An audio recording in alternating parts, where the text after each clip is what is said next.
What's good, everyone? Today we're back with another what if, and today we're going to be doing what if Deku had a telekinesis quirk part 2. You guys got me 8 views on the last video, so go check that out if you haven't watched part 1 already. And without further ado, let's get started.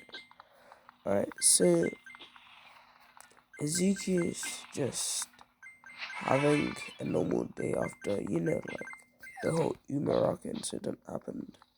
And he had to use so much of his power, so he's really tired out. He didn't really want to do anything. He just wants to lay down and chill a little bit. But no matter what he does, he can't stop his eyes. His eyes are just in this state of like purple. Like I said on the last part, he's talking all about, how he just feels like there's just too much on his mind and he needs to clear out his head. So, he goes down, he walks, he goes to clear out his head, and he just feels like there's more for him to figure out that he's missing. And he just feels this weird feeling come over, like something's about to happen.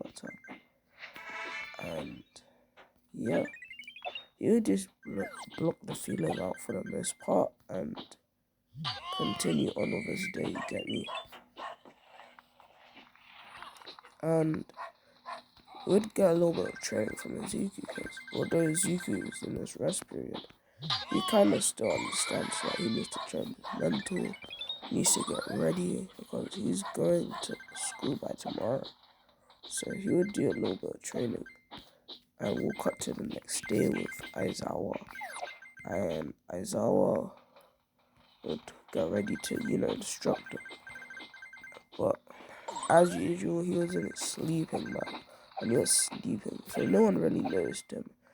And Bakugo would be making a big commotion, while Izuku would just be sitting quietly at the back of class, trying not to get involved with Bakugo's little antics. Next thing you know, Bakugo's like throwing explosions at Tenya, saying, "What'd you say to me? Damn wit." Like he hates Tenya's attitude, just as Tenya hates Bakugo's attitude. He hates like how stuck up he is, and he tells him to take his high horse off. And Tenya goes into an argument saying, "You should be the one to take your high horse off. You see, you're putting your feet on the table. You have to be more careful with stuff like this. You're damaging school property." And they'll just keep arguing until Aizawa would finally wake up. Aizawa wakes up and he tells them to meet him outside in the changing room as soon as possible. And he tells the two of them to drop that little argument as he erases Bakugo's quirk. And Bakugo's just shocked. And he's like, "Hey, what did you do to my quirk?" And Aizawa didn't even give him an answer. You get me? It's crazy. No answer, nothing. Just tells him, "Look, you are coming to the outside children." So he'll just bolt to there, hoping his quirk would eventually come back. And what do you know? Aizawa gives it back.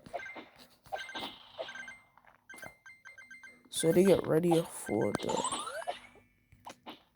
test, but everyone just laughing about how fun the test is gonna be and how they can just mess around. And Aizawa said, "Fun, eh? Fun, okay. The test is fun, no worries. I'll ask you if this is fun." And it's so funny. He says, I'll ask you if this is fun, yeah. As he says, whoever loses at the bottom place will have to go home. So everyone starts locking in. And Izuku's thinking, of course this is gonna happen, because people didn't know how to keep their mouth shut.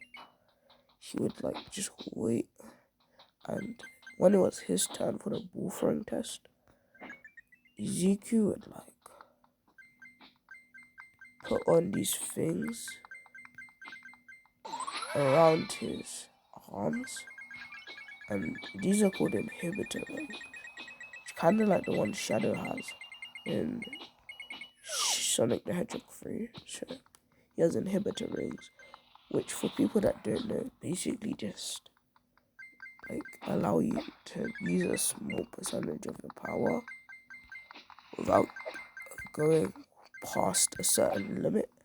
But once you take off the inhibitor ring, you can go full power. And Izuku's decided to wear these so that he doesn't drain himself again. So he wears the inhibitor rings. He uses about 10% of his power. So he would kick the ball and then give it a like telekinesis push as it floats in the air. After like he punched it, he would give it a telekinesis float, allowing it to like float all the way into space, and he would get infinity, shocking the glass. And Izuku get ready for the side jumps, and you know, he'd actually low-key be cooking in everything that he did, because he has a telekinesis quirk, and he is pretty physically dominant because he does martial arts, which requires some physical things, very physical things, very physical. And due to this, Izuku would just be locked in the whole time, winning against everyone. And he wouldn't even be a show off about it as well. Meanwhile, Bakugo is like, hey, you damn nerd, how the hell did you get first place when the test ends? And he doesn't even pay any mind to Bakugo, because he just views Bakugo as a runt. And after ignoring him, he'll just get ready, because he knows what he has to do. So he starts like preparing for the next day, and after he gets to school and he sees All Might, and like he still likes All Might in this timeline. It's just that he doesn't have the same thing for him. He doesn't have the same like spark he does with him. Before he used to be like fanboying over All Might, but now you know he's okay with All Might. He likes All Might, but not like he did in the original timeline where he would just fanboy every time, or feel like fanboy. Because Izuku is actually just a chill blooded this timeline. So why would he fanboy with someone like him? He would just like, not fanboy. And he would just look and sit at the back of the class, listen to what All Might says, and he would hear All Might say that I am here, walking in like a normal person, as he would bust through the door. And he says, today we're gonna be doing heroes versus villains. Are you ready? First of all, the heroes will have to steal the bomb from the villains, or touch the bomb. Sorry, they have to touch the bomb before the villains can get to it. And obviously, like Izuku is all ready for this. And you're like, okay, so we touch the bomb before the timer ends, and All Might would say exactly. So Zuki just locked in, okay, that's all they had to do. Just touch it before the timer ends. He would be paired up with a choker, and he would say that Bakugo anytime from now is gonna come dashing in like an angry Pomeranian would. And he would say that Ochako should just start heading upstairs and he'll meet her there. But he has to take care of Bakugo, because he's a problem with his Pomeranian-like antics. and she would do exactly that. You know, she would come upstairs, get ready to fight Ida, and then cut back to Deku, who is literally against Bakugo, and Bakugo just starts dashing at him. But then, you know, like, Izuku's eyes change color again, and suddenly Bakugo stopped. He feels like he's being pulled by something. This is a result of how much presence Izuku has from his psychic ability. And power, you know. Especially when his eyes turn purple. That just means that he's trying a little bit. So,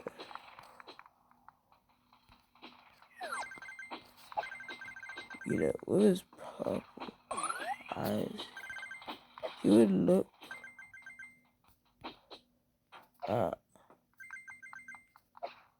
everyone, right? He'd look at Bakugo and just look at him.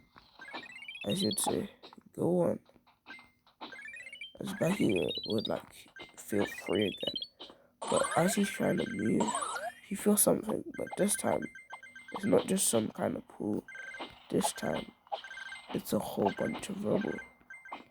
He's trying to move, but he can't. You see, while Izuku was using psychic pull to pull down Bakugo with his left hand, with his right hand, he pulled a whole bunch of rubble on Bakugo. Bakugo would like start exploding the rubble, but Izuku would say, "Oh no, no, no, no, you don't." As he just forces more rubble to like push onto him, squeezing him, telling him that it's over. As he just keeps squeezing the rubble until Bakugo is struggling to breathe. You get me? Like Bakugo is kind of like this, and then Izuku remembers the goal of the mission and stops before closing up with more rubble to cover Bakugo and a capture tape. And he would head up to Ochaka Umuraka. Now, Umuraka is having her own troubles because tenure. So, what he would do was, rather than doing what you would normally do and like grab people, since he wasn't rushing in at them and he was just using his speed thing, like his speed quirk, he would like just wait for tenure, and he would start to like use his psychic abilities to destroy the engines inside his foot. As he would start to contort the engines and they would start to get malfunction, and he would start running like a normal person. And thanks to this, they would have more time to, you know, more time to get the bomb, and they would get the bomb. Good for them, right? And they would then cut to the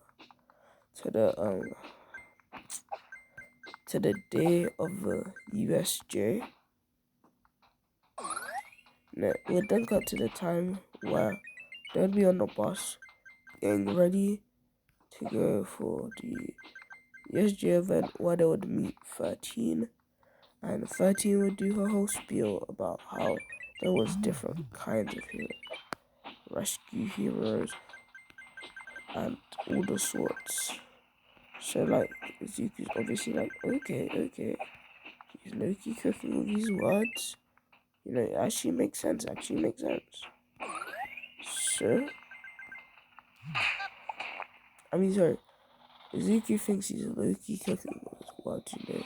He is telling them what they are gonna do, but he just feels like something's wrong. Just like that day when his eyes would not stop being purple. And then, as 13 is talking, like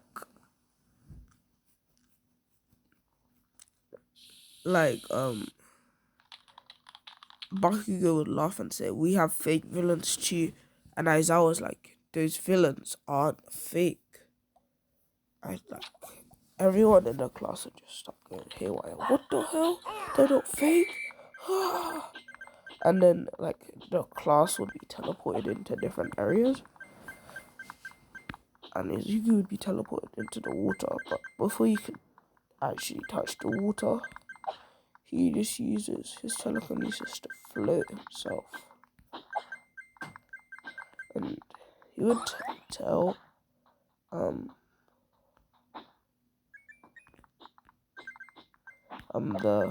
the goal of a frog Quirk to like keep them up by getting them on her back so that they can quickly like escape the water using her tongue. And Izuku would find this like, okay, now that that's what he needs to work on Aizawa, because Aizawa is not built for these kind of fights, as he's facing multiple people and he's used to 1v1s. And then they'll start to try and call it like more and more. So Deku would just wait there, come there and try and help. And obviously like Aizawa was like, what are you doing? You need to like go with your friends and try and protect them, not me. But Izuku said they can take care of themselves. But the problem is we have a main villain here that is not being defeated. Now, if you go through my logic, I believe that if we simply just kill, if we simply just kill off / capture the villains, then it'll be way easier for us to just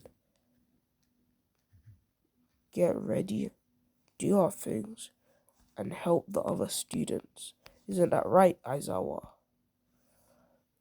And Izuki is like, and I mean, Aizawa's like, yes, but we have to do it quickly.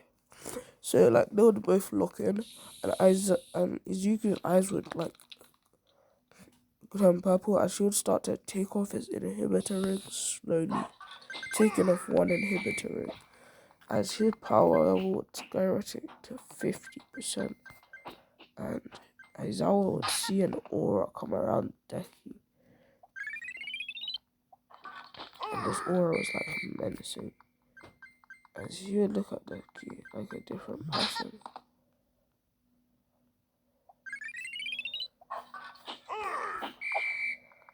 As Deku would just stop.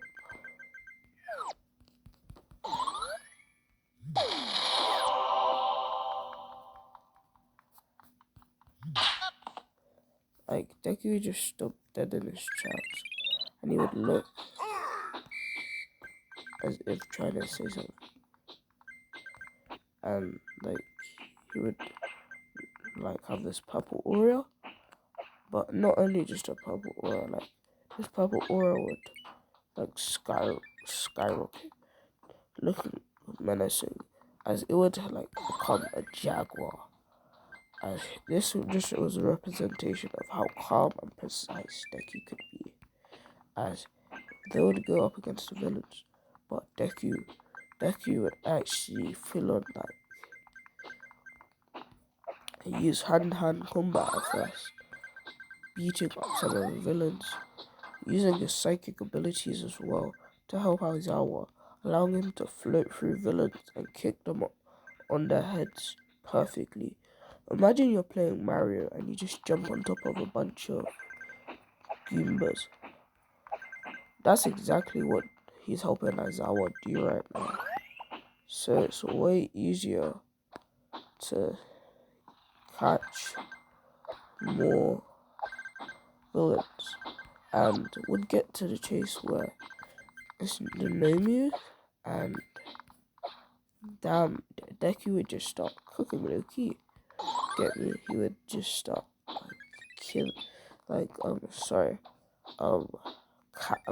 capture villains But then when the Nomi came in, everything would just change. Izuku would like sense his powers, and he knew that hand-to-hand combat wasn't going to be enough to take it down. So what he did was, he would start using his telekinesis. As he would tell Aizawa that they need to get the students out of here, as he's going to do something risky. And Aizawa would ask what he was planning. And Izuku would say that he could make this whole area cave in on itself and trap the Nomi inside. But he needs to do it at the right time when all the students are gone. And considering the fact that they've killed like nearly every single villain, if he could just quickly get the students out of here, or do something like that, saying that he can use his telekinesis to open a little gateway for all of them to escape through, and then he would close it back up for the villains and get out, hopefully. And I was like, what do you mean, hopefully? You need to get out of there. Do you understand, Izuku? They said he's not sure if he's gonna be okay after this, because he obviously needs to like control it from the inside so that they don't escape. And Aizawa was like, okay, but you need to come back in one piece. You understand? And like Deku is all shocked. Like he never realized how much the people around him actually cared about him that much. Like he knows his mother does, but not anyone else. So like he'd get locked in and he's like, yeah. And he would start evacuating the students as Deku opens a gateway. And he's like, and they would say like, oh, we have a little bit of a friend here. Maybe we can use him. And he says, alright, sure. But then you would hear the rumbling of a building and the gateway closing. He's like, hey kid, what are you doing? What are you doing? And then the gateway would just close. And suddenly the building would start tumbling down on them. As he's trying to get the villains to go away. But like the villains would do something that Ezekiel wasn't expecting. They would jump through a portal quickly, not dying, and they would grab Izuku by his hand as he would be sucked into a portal. And once he's in a portal, they would just start like controlling him. You know, they'll just trying to get him off the hero side, telling him that the hero side was the most useless side in the world, that he didn't need them. And he would just keep trying to say lies to Izuku. But like, All For One said that it's not gonna be enough, as he wanted him to talk to the kid. As he said, hey kid, I know that you think we're just a villain, but what if I was to tell you Aizawa was a villain once too, and just like struck a nerve in Izuku? Do you mean he was once a villain? I don't actually like bring out his entire record, except they would show all the deleted files that Aizawa has, and like it would show him doing villain work for All For One at some point, and he's like, Izuku would just look shocked, like what the hell? Why is he doing villain work? And like he'd be like, yeah. So the one that you sought to protect was actually just a villain, Izuku. And you may be wondering, well, why should that make me a villain? And I'll show you. As like they would show pictures of what they're doing to his mama. Like they said, if you don't become a villain, I promise we can kill her. Try any funny business and you're out. And like Ezekiel would look at him with his eye. His eye is turning red this time. So you look at him.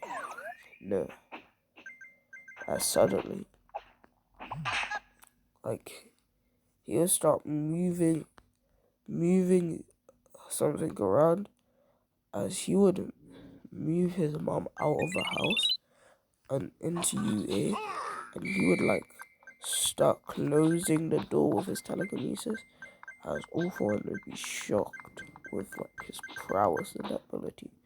He'd then start trying to use his telekinesis on the rest of them, but they said, "Oh no, we're gonna need to control him a little bit more," he says.